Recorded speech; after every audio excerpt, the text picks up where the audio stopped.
C'est qui la génération Z? Vraiment, je me pose la question. C'est quoi cette génération que l'on voit dans les médias en train de retourner leur gouvernement? Le Népal, Madagascar, le Maroc. Qui est cette génération qui n'a plus envie d'attendre le CDI, d'attendre de travailler pour un patron, d'attendre les 5 semaines de vacances par an qu'ont décidé de changer la donne? Je vais rejoindre une jeune étudiante en anthropologie justement qui fait partie de la génération Z. Elle est dans cette tranche d'âge. Suivez-moi, on va lui poser plein de questions. Elle s'appelle Amina. Allez, ça commence. Parlons-en, justement. Tu es prête à travailler pour une société comme nous on le faisait en attendant tes 5 semaines de congé par an? Vraiment? Alors, 5 semaines de congé par an, sûrement pas. Genre, c'est bon. Ça va.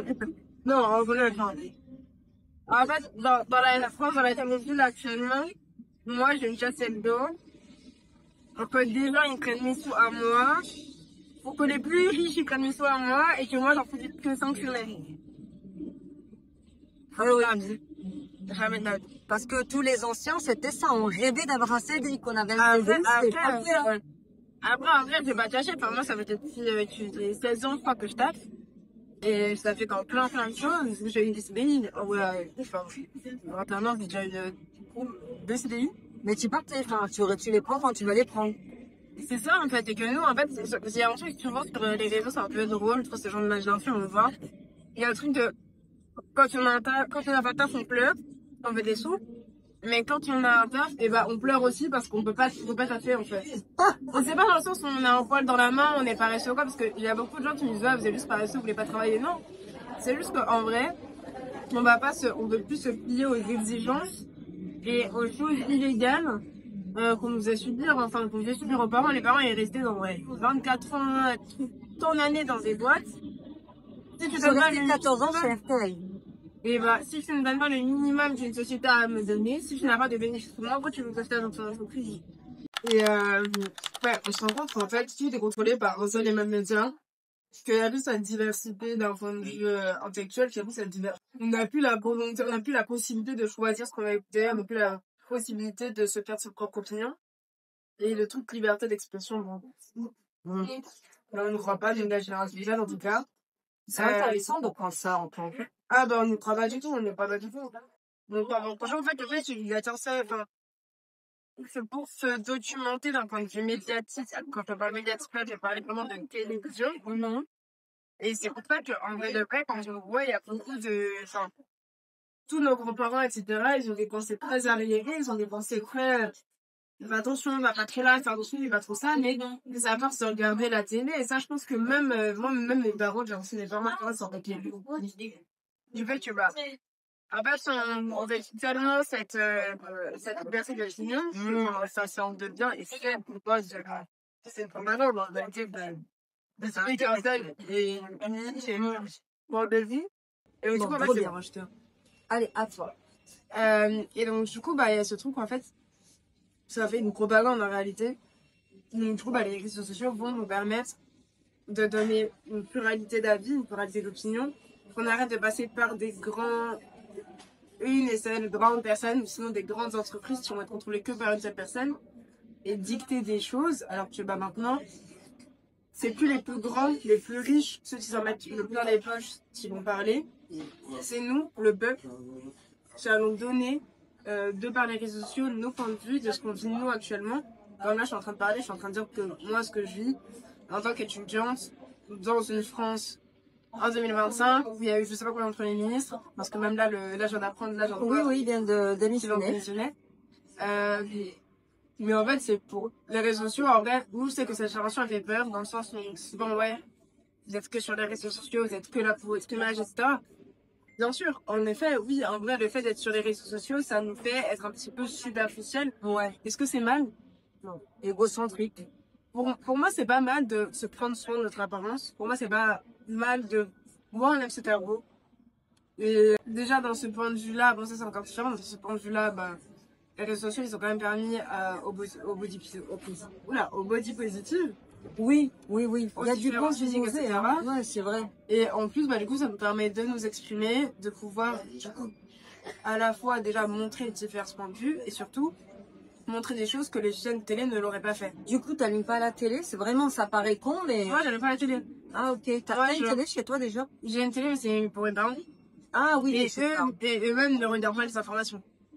D'accord, donc comment vous allez chercher l'info? Sur les réseaux? Les infos, on va aller chercher sur les réseaux. On va aller... Ouais, franchement, on va les chercher sur les réseaux, sinon sur des médias. Sur des médias indés ou quoi, ou certains types de médias. Médias indépendants. Ouais. On dit ça comme ça, hein. Ouais, Vraiment. on dit rien. Abonnez-vous s'il vous plaît, tant qu'on y est. Abonnez-vous.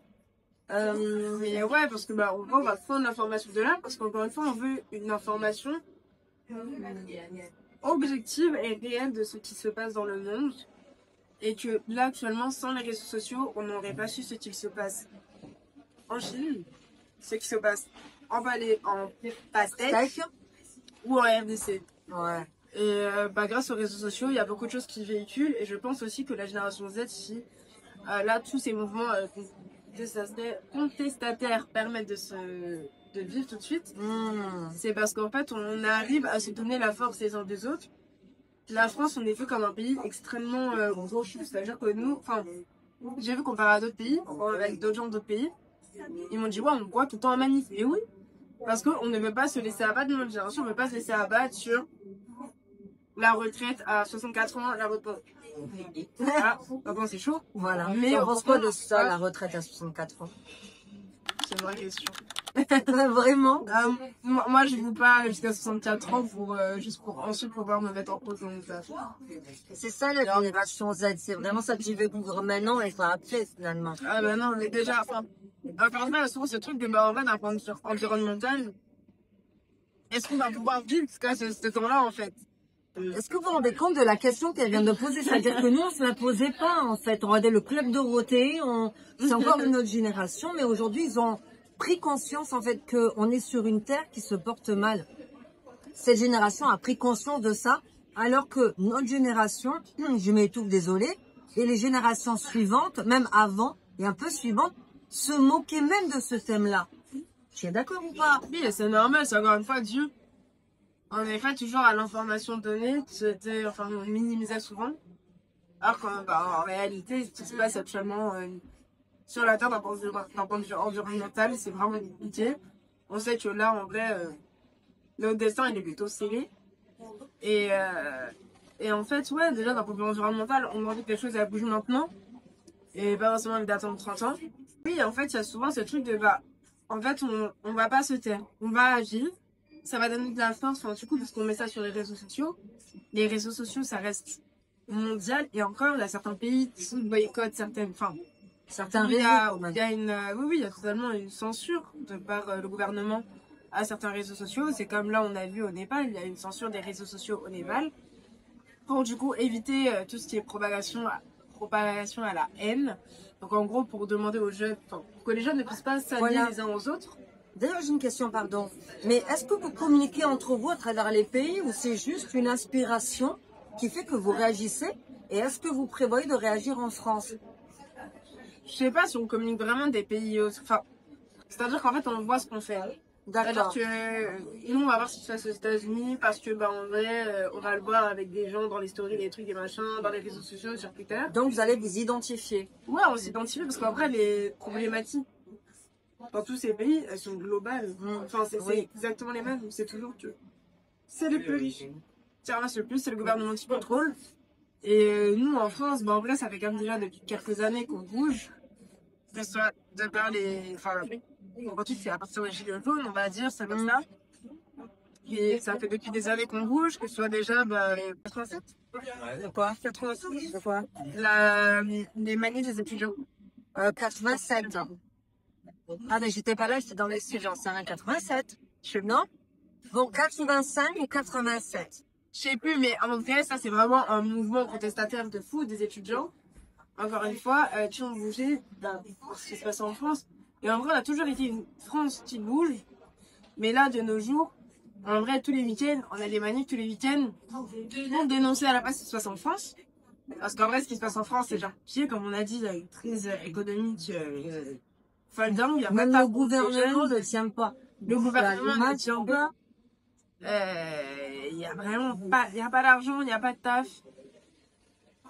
les études ici, on est plus que délaissés. Enfin, en vrai, ça va quand même comparé à certains autres pays. Ouais. Mais le ça va comparé à certains autres pays, bah, ça va être comme ça partout. Les étudiants sont délaissés. Et comparé à avec les autres générations aussi. Ben, vraiment, après, on se rend compte que déjà en France, ce qui se passe, c'est pas normal. C'est pour ça qu'en vrai, on se réunit. Là, on tourne ça actuellement, on est le 6 On est le 6 octobre. La semaine dernière, jeudi dernier, il y avait déjà une manif pour encore une fois ce qui se passe dans le pays. La semaine d'avant aussi, il y a eu aussi la manif du 10 septembre, qui a été suivie d'un boycott appelé dans la France entière. Parce qu'en fait, on se rend compte que là, actuellement, l'économie dans laquelle on vit, elle n'est pas normale. L'économie dans laquelle on vit, on ne peut pas s'épanouir, on ne peut pas être étudiant, on ne peut pas être travailleur dans cette économie. On peut pas être locataire. On est endetté à des milliards. Et encore une fois, bah, c'est toujours les mêmes qui en gagnent le plus et les mêmes qui n'ont rien. Donc, du coup, bah, l'objectif, c'est de changer les choses. Et en vrai, bah, je pense que ça fait déjà depuis quelques semaines, quelques mois, quelques années qu'on essaie de se mobiliser. Et en vrai, bah, j'avoue que voir ce qui se passe actuellement au Népal, au Maroc, etc., bah, ça nous donne encore plus de force. Et ça nous dit, au Madagascar, en fait, le truc, c'est que vraiment, on manifeste pour tous les pays actuellement qui sont oppressés par l'État. Que ce soit la pastèque, que ce soit par la RDC. En fait, vous êtes concernés par tout ce qui se passe dans le monde. On est concernés partout parce qu'en réalité, ça vient toujours des mêmes. Ça vient de nous à la base. Okay. Ça vient de la France historique, ça vient de l'Occident historique. Donc on est là pour réparer nos détails. C'est incroyable. C'est pas les miennes, mais c'est celles de mon pays. Fière d'être française justement, et c'est ça que j'aime dans cette génération, c'est qu'il y a une prise de conscience de ce qui se passe ici, mais comme finalement tout se relie, bah, du coup c'est aussi prendre conscience de ce qui se passe dans les autres pays, et tout est connecté. Et désolé, mais nous avant on n'avait pas ça, ça c'est vraiment ta génération. Autre question, à chaque bouleversement de gouvernement dans les pays cités, il y a One Piece. One Piece, le personnage, ah ouais. Alors, juste pour préciser, c'est le drapeau, je mettrai quand même le bonhomme, hein, vous allez le voir, c'est un dessin animé, une sorte de manga, une sorte de jeune homme pirate, et avec justement le drapeau pirate. C'est quoi? Pourquoi ça? J'ai pas compris en fait. Bah, One Piece, en gros, l'histoire de ce que je compris, s'il vous plaît, les fans d'anime, venez pas dans les commentaires. C'est en gros, c'est en mode, il y a Luffy et toute son équipe, ils sont sur un bateau et ils cherchent le One Piece, donc c'est un trésor.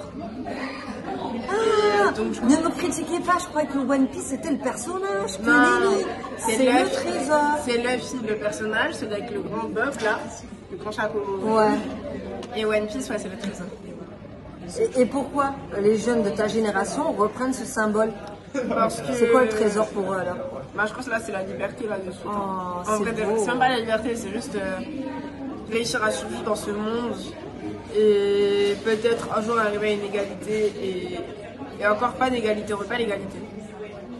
Je veux pas l'égalité, moi je veux l'équité. L'égalité c'est qu'on est tous la même chose.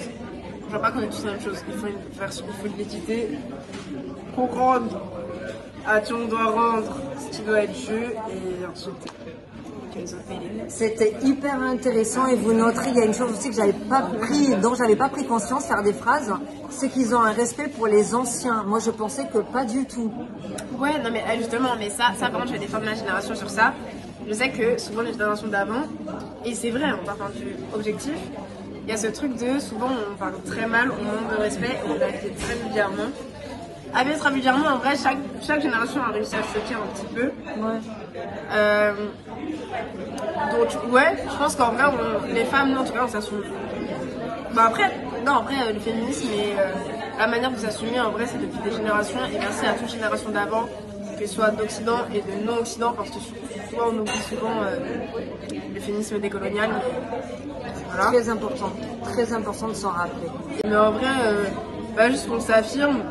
On sait qui on est et ouais, des fois peut-être qu'on est un peu virulent, peut-être que des fois en effet on n'utilise pas les bons mots, peut-être que des fois en effet on va pas faire 1000 coups bêtes pour dire bonjour à un ancien ou quoi, mais c'est parce qu'en fait nous aussi notre parole elle vaut quelque chose et qu'on ne va pas donner un respect à des personnes qui ne nous en donnent pas et voilà, il y a vraiment ce truc là de ouais, pourquoi donner un respect qu'on ne donne pas Alors que nous, même si on ne nous le donnait pas, on était obligés, et même moi aujourd'hui, je ne pourrais jamais manquer de respect à plus anciens, mais je respecte cette vision, et c'est d'ailleurs, regardez la logique, c'est avec cette vision ou grâce à cette vision que finalement certains sont allés retourner leur gouvernement, on en pense qu'on en pense, c'est avec cette vision-là, malgré tout, parce que le gouvernement, c'est un peu les anciens, c'est un peu, bref, ceux au-dessus, voilà.